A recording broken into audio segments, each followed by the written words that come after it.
Ukraine और Qatar के दरमियान दिफाई माहिदे पर दस्तखत। यूक्रेन का कतर के दिफा के लिए भरपूर हिमायत का ऐलान। सदर ज़ेलेंस्की यूएई के बाद कतर के दौरे पर पहुंच गए।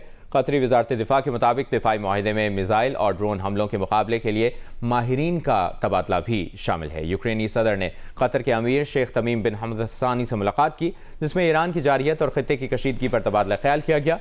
दोनों रहनुमाओं ने फौरी जंगबंदी पर जोर दिया। इससे पहले यूएई में ज़ेलेंस्की ने अमारात के सदर शेख मोहम्मद बिन जायद से मुलाकात की थी। गुज़श्ता रोज़ ज़ेलेंस्की ने सऊदी अरब का दौरा किया था, जहां दोनों ममालिक के दरमियान दिफाई ताउन के माहिदे पर दस्तखत किए गए थे।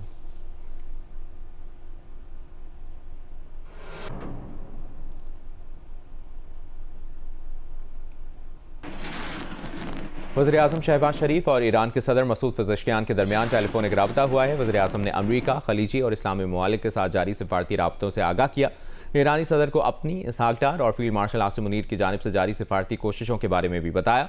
वज़ीर-ए-आज़म ने कहा, उम्मीद है इज्तमाई कोशिशों से कशीदगी के खात्मे की कोई मौसर राह निकलेगी। पाकिस्तान खत्ते में अमन इस्तेहकाम के लिए अपना तामीरी किरदार जारी रखेगा। 1 घंटे से ज़ायद वक्त तक जारी रहने वाली गुफ्तगू में वज़ीर-ए-आज़म ने गुज़श्ता रोज़ ईरान की शहरी तंसीबात पर होने वाले ताज़ा हमलों की शदीद मज़म्मत की। मुश्किल हालात में ईरानी अवाम के साथ पाकिस्तान की मुकम्मल यकजहती और हिमायत का इजहार किया।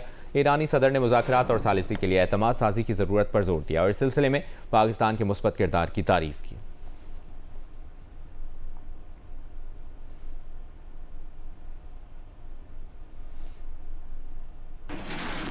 नायब वज़ीर-ए-आज़म इसहाक डार का कतर के वज़ीर-ए-आज़म से टेलीफोनिक राबता। दोनों रहनुमाओं ने खित्ते और आलमी सूरत हाल पर तबादला ख्याल किया। खित्ते में फौरी कशीदगी में कमी की ज़रूरत पर जोर दिया। तर्जुमान दफ्तर ख़ारजा के मुताबिक कतरी क़यादत ने खित्ते में अमन और इस्तेहकाम के लिए पाकिस्तान की सिफारती कोशिशों को सराहा। पाकिस्तान और कतर के दरमियान बिरादराना ताल्लुकात को मज़ीद मजबूत बनाने के आज़म का इआदा किया।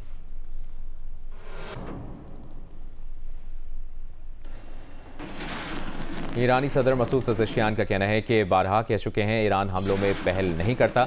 अगर ईरान के बुनियादी ढांचे या इक़्तिसादी मराकज़ को निशाना बनाया गया तो भरपूर जवाब दिया जाएगा।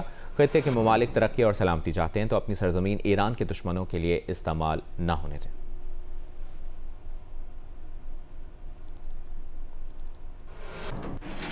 मशरिक़ वस्ता के लिए अमरीका के खुसूसी नुमाइंदे स्टीव विटकॉफ का कहना है कि अमरीका पर उम्मीद है कि ईरान के साथ इस हफ्ते मुज़ाकरात शुरू हो सकते हैं। आबनाए हुर्मुज़ से बहरी जहाज़ों का गुजरना एक मुस्बत इशारा है। अमरीकी सदर ट्रंप ईरान से अमन मुआहदा चाहते हैं।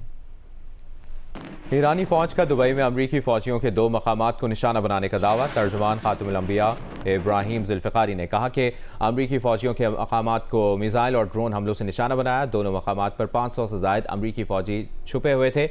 अमरीकी फ़ौज के पास हथियार डालने के अलावा कोई चारा नहीं होगा। तर्जुमान ने बताया कि दुबई में यूक्रेन के एंटी ड्रोन सिस्टम के गोदाम को निशाना बनाकर तबाह कर दिया। यूक्रेनी एंटी ड्रोन सिस्टम अमरीकी फ़ौज की मदद के लिए पहुंचाए गए थे।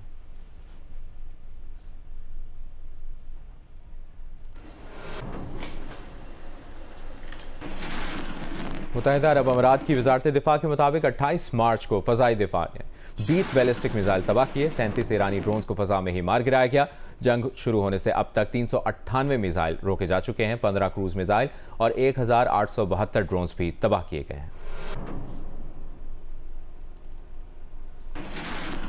अमेरिका, इसराइल, ईरान कशीदगी से मुतालिक हम आपको मुसलसल वॉर रूम से अपडेटेड रखते हैं। अभी हम आपको समझाएंगे दुनिया की मईशत का दारोमदार समंदरी रास्तों पर है और तकरीबन 85% आलमी तिजारत बहरी जहाज़ों के ज़रिए होती है। आबनाए हुर्मुज़ की क्या इंपॉर्टेंस है और इसके बाइस तेल की बढ़ती कीमतों ने जो आलमी मईशत पर एक इम्पैक्ट छोड़ा हुआ है, उसको हम ज़रा एक्सप्लेन करने की कोशिश करते हैं कि आबनाए हुर्मुज़ इतना अहम आखिर क्यों है और इसके अलावा दुनिया के अहम बहरी तिजारती रास्ते कौन से हैं, ये आपको हम समझाते हैं। सबसे पहले ये आपको अगर थोड़ा सा हम जूम करके बताएं, ये है जनाब ईरान, ये है इसराइल, ये आबनाए हुर्मुज़ और हम इधर से सबसे पहले यहाँ से हम जाएंगे और अहम गुजरगाहों की तरफ आपको बताते हैं कि अहम गुजरगाहें कौन सी हैं।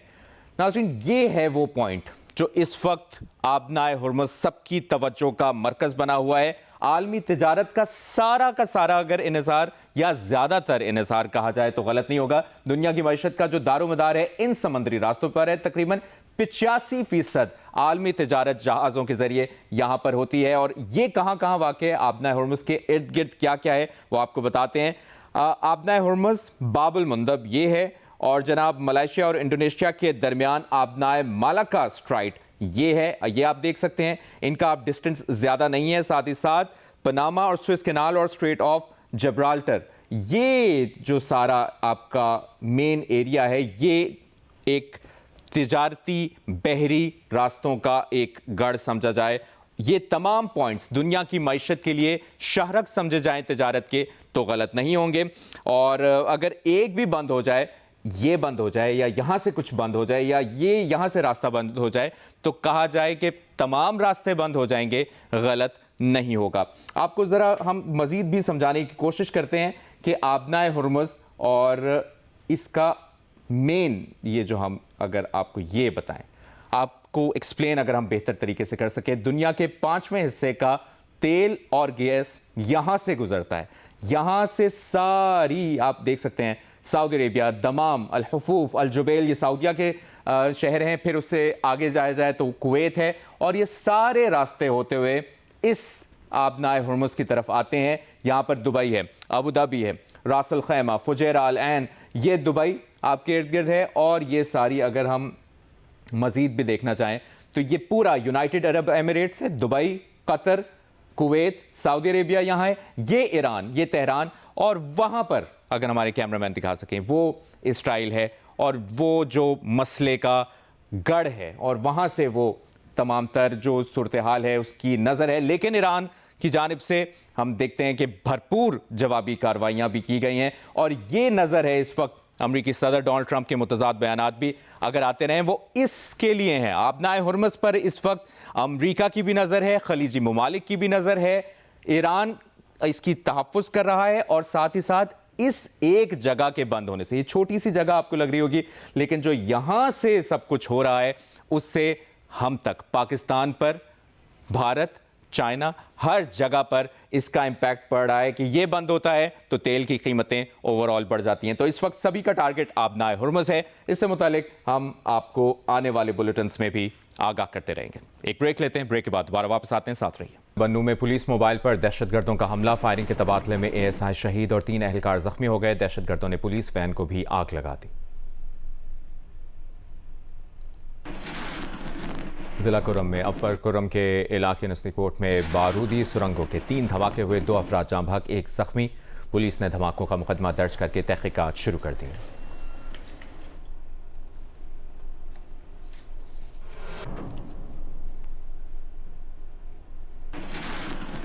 मीरपुर खास तालीमी बोर्ड ने 2500 से ज़ायद मार्कशीट्स और सर्टिफिकेट्स मंसूख कर दिए हैं। इसकी तफसील जानते हैं नुमाइंदा जियो न्यूज़ मोहम्मद खालिद से। मोहम्मद खालिद, क्या वजूहात हैं? जी, ये कुछ अरसे से मामला चल रहा था बोर्ड स्कैंडल का, जिसमें जाली सर्टिफिकेट दिए गए थे, अफवानियों को भी दिए गए थे, जिनकी बुनियाद पर उन्होंने शनाख्ती कार्ड बनाए।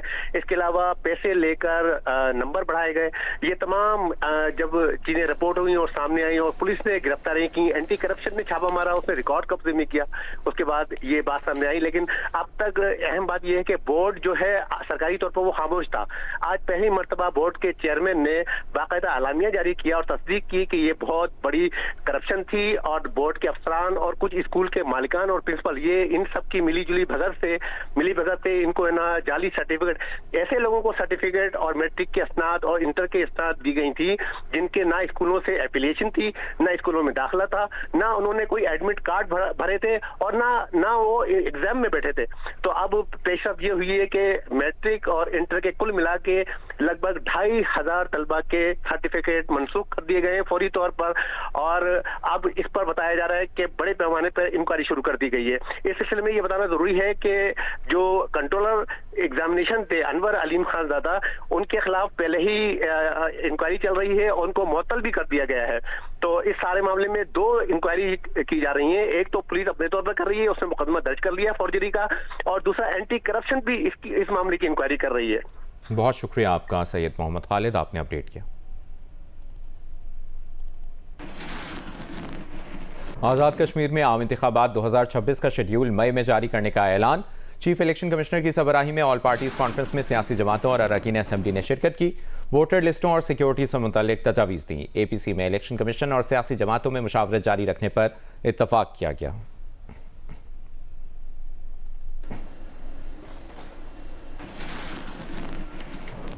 पाकिस्तानी अदाकार हमजा अली अब्बासी ने अपने सोशल मीडिया अकाउंट पर पोस्ट में कहा है कि हालिया खबरें जो उनकी बहन डॉक्टर फजीला अब्बासी के हवाले से शाये हो रही हैं उनसे गलत तासुर पैदा हो रहा है कि वो इस केस से जुड़े हैं। हमजा अली अब्बासी ने वाज़ेह किया कि वो किसी भी तहकीकात या कानूनी कार्रवाई का हिस्सा नहीं है और ना ही इस मामले में उनकी कोई शमूलियत है। उन्होंने बहन की कामयाबियों और उनकी पेशावराना सालमियत पर एतमाद का इजहार करते हुए कहा कि ये मामला सिर्फ उनकी बहन से मुतालिक है और मीडिया से दरख्वास्त की कि उनका नाम इस केस के साथ जोड़ा ना जाए। अदाकार ने खबरदार किया कि आइंदा किसी भी गलत ताल्लुक की सूरत में वो अपने कानूनी हुकूक इस्तेमाल करेंगे।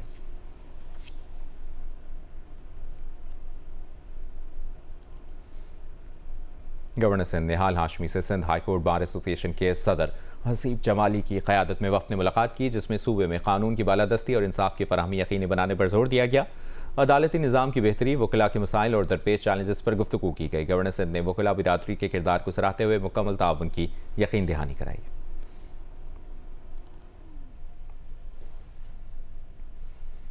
गवर्नर हाउस लाहौर में इज्तिमाई शादी की तकरीब में 32 जोड़ों ने ज़िंदगी के नए सफ़र का आगाज़ किया। गवर्नर पंजाब सरदार सलीम हैदर खान ने रिश्ता इज़्दिवाज में मुंसलिक होने वाले जोड़ों के लिए नेक ख्वाहिशात का इजहार किया। देखते हैं लाहौर से हफ्सा उस्मान की रिपोर्ट। ये मनाजर है गवर्नर हाउस लाहौर के, जहां 32 मुस्तहिक जोड़ों की इज्तिमाई शादी की तकरीब हुई। रिसेप्शन पर रक्स करते दुल्हों की नए सफर के आगाज पर खुशी दीदनी थी। पहले नारंगी, सब्ज और गुलाबी रंगों के अरूसी लिबास पहने दुल्हने और सजे सवरे दुल्हे खुशगवार मूड में गपशप करते रहे।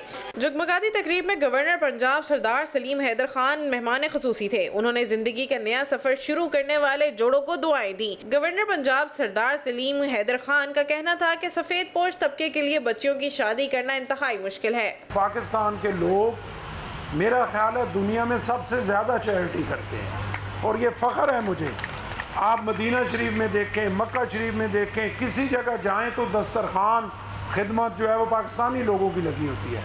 यहाँ पे आप देखें कि जुनाह हॉस्पिटल है, मेरा ख्याल है अब मुझे सही फिगर नहीं पता कि 500 या 1000 लोगों के डायलिसिस हो रहे हैं रोज़ाना, और वो गवर्नमेंट नहीं कर रही, वो आपके लोग कर रहे हैं। तो वो अजीम लोग हैं जो अपने अल्लाह के दिए हुए माल में से अपने कमज़ोर लोगों के लिए हिस्सा जो है वो निकालते हैं। रिश्ता इज़्दिवाज में बंधने वाले जोड़ों को घरेलू इस्तेमाल की अशिया जहेज में दी गई। शुरका का कहना था कि ऐसी तकरीबात सफेद पोश तबके का बोझ हल्का कर देती है। कैमरामैन हनान यूनस के साथ हफ्सा उस्मान, जियो न्यूज़, लाहौर।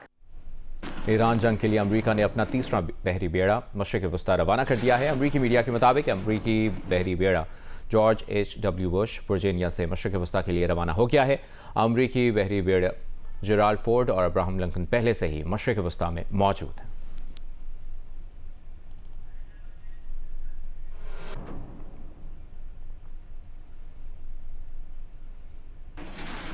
ईरानी मिसाइलों की बौछार रोकने के लिए इसराइल के आला सलाहियत के हामिल एरो मिसाइल इंटरसेप्टर्स कम पड़ने लगे। वॉल स्ट्रीट जर्नल के मुताबिक इसराइल ने अपने बेहतरीन इंटरसेप्टर्स की राशनिंग शुरू कर दी ताकि बुरे वक्त के लिए इन आला सलाहियत वाले इंटरसेप्टर्स को बचाया जा सके। इसकी जगह इसराइल ने कम सलाहियत वाले इंटरसेप्टर्स की अपग्रेडेशन शुरू कर दी है। हाल ही में दिमोना और अराद पर हमलों में इसराइल के कम सलाहियत वाले लेकिन मॉडिफाइड इंटरसेप्टर्स नाकाम साबित हुए हैं।